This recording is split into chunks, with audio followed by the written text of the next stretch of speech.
आगामी जिला परिषद और पंचायत समिति चुनावों को ध्यान में रखते हुए भारतीय जनता पार्टी ने संगठनात्मक स्तर पर कमर कस ली है।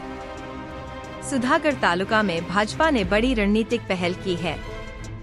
जामभुलपाड़ा जिला परिषद क्षेत्र के कई गांवों के सैकड़ों कार्यकर्ता कांग्रेस, एनसीपी, शिवसेना और शेकाप को छोड़कर भाजपा में शामिल हो गए हैं। भाजपा नेताओं ने नव प्रवेशी कार्यकर्ताओं का गर्मजोशी से स्वागत किया और विश्वास जताया कि आगामी चुनावों में भाजपा का जलवा रहेगा। हे आता वातावरण संपूर्ण भाजपमय होत चाललेलं आहे। हे भाजपमय वातावरण उद्याच्या ह्या जिल्हा परिषद आणि पंचायत समितीच्या निवडणुकीला फार उपयोगी पडणार आहे। या ठिकाणी आज आपल्याला सांगू इच्छितो की ह्या भागातली जिल्हा परिषद पंचायत समिती आणि त्या भागातल्या जिल्हा परिषद पंचायत समिती ह्या जिंकूच हे आजचं सुतोवाच आहे। एकूणच कार्यकर्त्यांची जी संख्या किंवा विविध पक्षातले प्रमुख पदाधिकारी पक्षामध्ये सहभागी होत आहेत।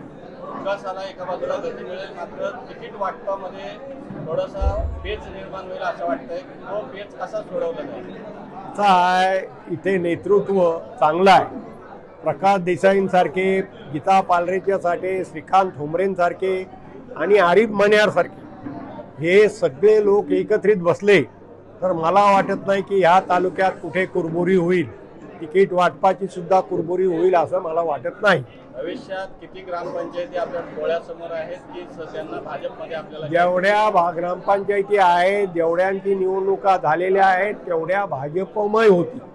रोजगाराच्या संधी ज्या आहेत त्या कमी प्रमाणात आहेत। सुधागड आदिवासी ह्या रोजगाराची समस्या ही फार मोठी समस्या आहे।